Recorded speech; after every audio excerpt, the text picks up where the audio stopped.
Salut, la famille culée. Si vous êtes là, c'est que vous avez le Barça dans le sang.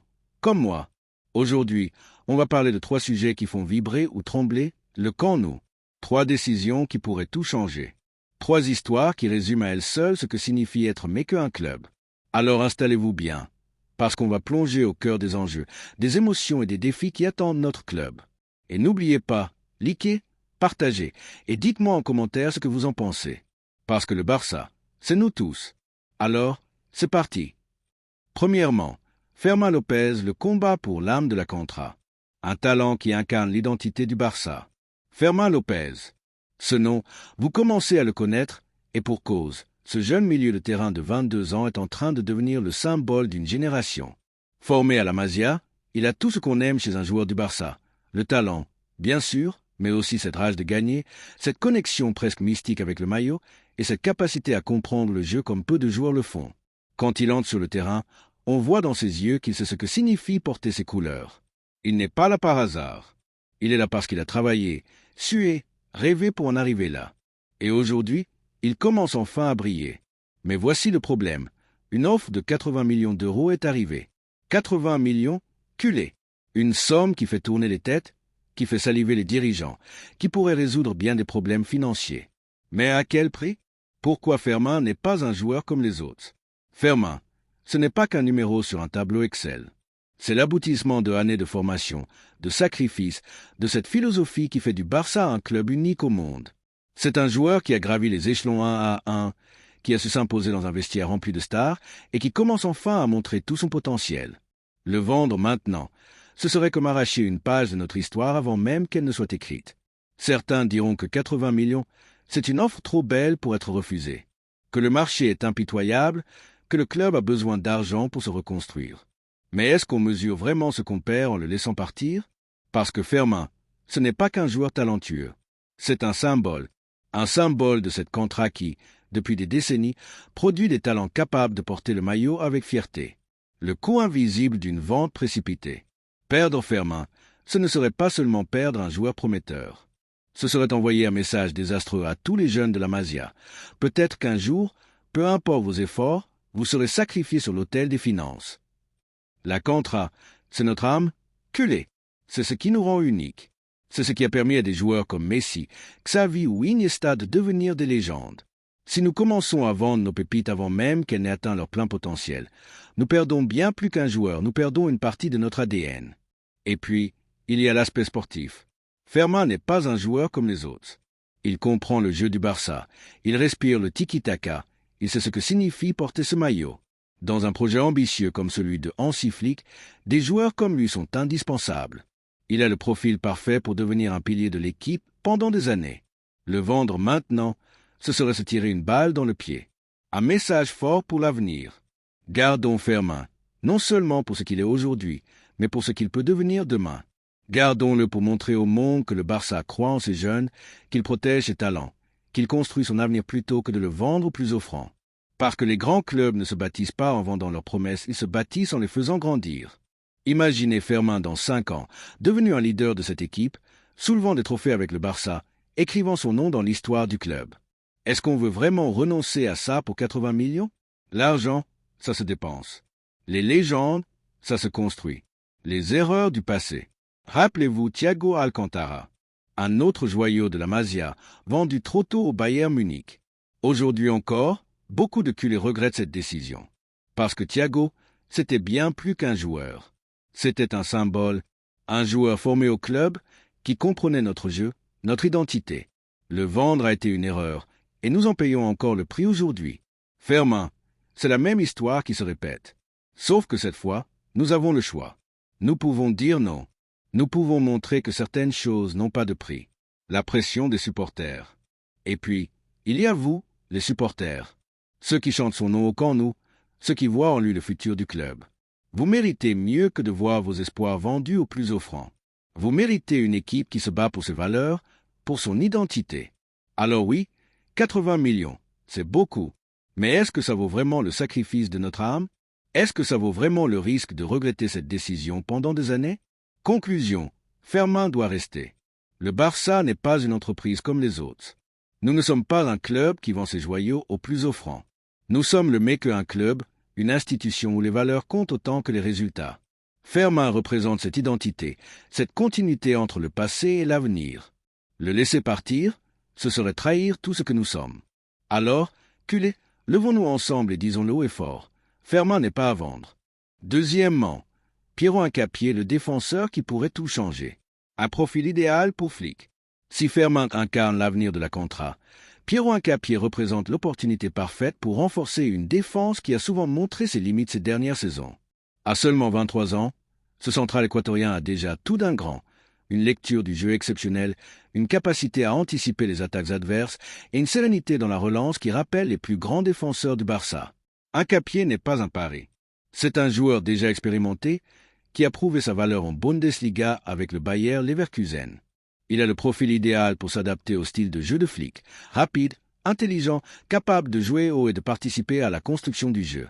Et surtout, il a une chose rare chez les jeunes joueurs, une maturité défensive qui dépasse largement son âge. Pourquoi le Barça doit tout faire pour le recruter? Recruter Hincapié, ce ne serait pas seulement renforcer la défense. Ce serait envoyer un message clair. Le Barça est de retour et il recrute malin. Ce ne serait pas un coup médiatique, mais une décision stratégique pensée pour le long terme. Avec lui, Araujo et Christensen pourraient former une charnière solide, capable de rivaliser avec les meilleures défenses d'Europe. Imaginez-le en train de calmer le jeu, de lancer les attaques, de devenir un leader à l'arrière. Ce n'est pas un rêve, c'est une possibilité bien réelle. Les défis de la négociation. Bien sûr, la négociation ne sera pas facile. Le Bayer Leverkusen n'a aucune raison de le laisser partir pour une somme dérisoire. Mais quand un joueur veut vraiment rejoindre le Barça, les montagnes bougent.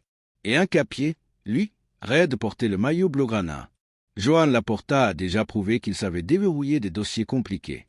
Avec un peu de patience et de détermination, ce recrutement pourrait devenir réalité. Et puis, il y a l'aspect symbolique.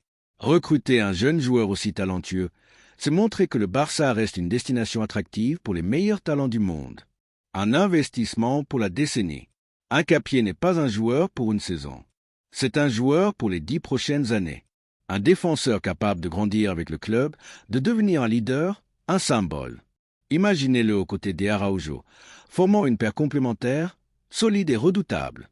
Imaginez-le en train de soulever des trophées avec le Barça, de marquer l'histoire du club. Et puis, il y a l'aspect économique. Hincapié n'est pas un joueur qui coûtera une fortune. C'est un investissement intelligent, un joueur qui peut rapporter bien plus que ce qu'il coûtera, aussi bien sur le terrain qu'en termes d'image. L'impact sur l'équipe. Son arrivée aurait un effet immédiat sur l'équipe. Une défense plus solide, plus organisée, plus confiante. Un joueur qui comprend le jeu, qui sait communiquer, qui peut aider les jeunes à progresser. C'est exactement ce dont le Barça a besoin pour retrouver son niveau d'antan. Un message pour l'Europe. Recruter Hincapié, ce serait aussi envoyer un message à l'Europe. Le Barça est de retour et il est prêt à se battre pour retrouver les sommets. Ce ne serait pas seulement un renfort, ce serait une déclaration d'intention.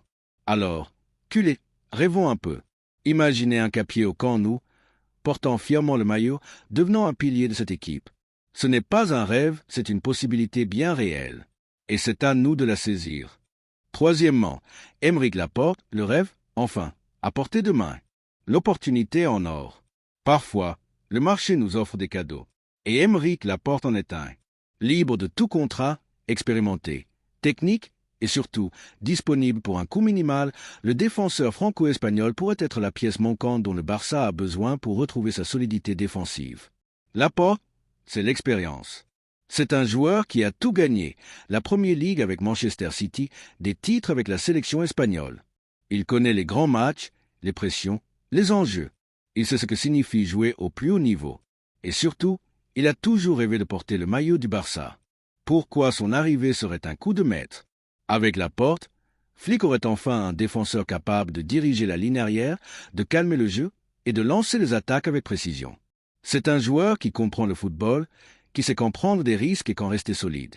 Et en plus, il arrive gratuitement, une aubaine dans un marché où les prix sont devenus fous. Certains pourraient douter de son niveau après son passage en Arabie Saoudite. Mais la classe, ça ne se perd pas. Laporte a toujours été un défenseur d'exception, et il a encore de belles années devant lui.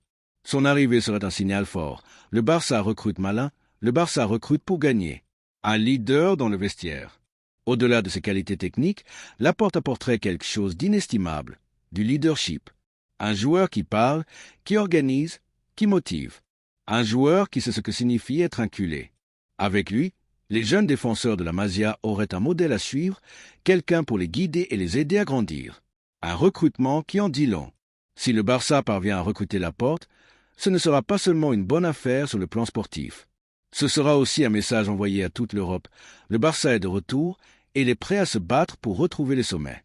Imaginez-le au Camp Nou, portant le maillot avec fierté, devenant un leader sur et en dehors du terrain. Ce serait la preuve que le club sait encore attirer les grands noms, même dans les moments difficiles. L'aspect émotionnel. Et puis, il y a l'aspect émotionnel. Laporte, c'est un joueur qui a toujours été lié au Barça. Son arrivée serait comme un retour à la maison. Ce serait la preuve que le club sait encore attirer les grands noms, même dans les moments difficiles. Un recrutement intelligent. Sur le plan économique, c'est une opération sans risque. Pas de frais de transfert, un salaire maîtrisé et un joueur qui peut apporter énormément. C'est exactement le genre de recrutement dont le Barça a besoin pour se reconstruire sans se ruiner. Un avenir radieux. Avec Laporte, Hincapié et Araujo, le Barça aurait enfin une défense à la hauteur de ses ambitions. Une défense solide, expérimentée, capable de rivaliser avec les meilleures équipes d'Europe. Une défense qui pourrait être la clé de notre retour au sommet. Alors, culé, rêvons encore un peu. Imaginez cette défense en action. Imaginez les trophées. Imaginez le Barça de nouveau dominant. Ce n'est pas un rêve, c'est une possibilité. Et c'est à nous de la saisir. Microphone conclusio. Le Barça à la croisée des chemins. Voilà, culé. 3 sujets, 3 décisions qui vont façonner l'avenir du club. 3 choix qui montrent ce que nous sommes vraiment. Un club qui vend ses talents ou un club qui se bat pour ses rêves. Gardons Fermin, parce qu'il représente tout ce que nous aimons dans ce club. Recrutons Hincapié, parce qu'il incarne l'avenir. Et saisissons l'opportunité Laporte, parce qu'elle ne se représentera peut-être pas. Le Barça n'est pas qu'une équipe. C'est une passion, une identité, une famille. Et c'est à nous de décider quel chemin nous voulons prendre. Alors, dites-moi, vous en pensez quoi? On vend Fermin? On fonce sur Hincapié et Laporte? L'avenir du Barça est entre nos mains. Et n'oubliez pas, comme toujours, Visca el Barça. Likez, partagez et dites-moi en commentaire ce que vous en pensez. Parce que le Barça, c'est nous tous.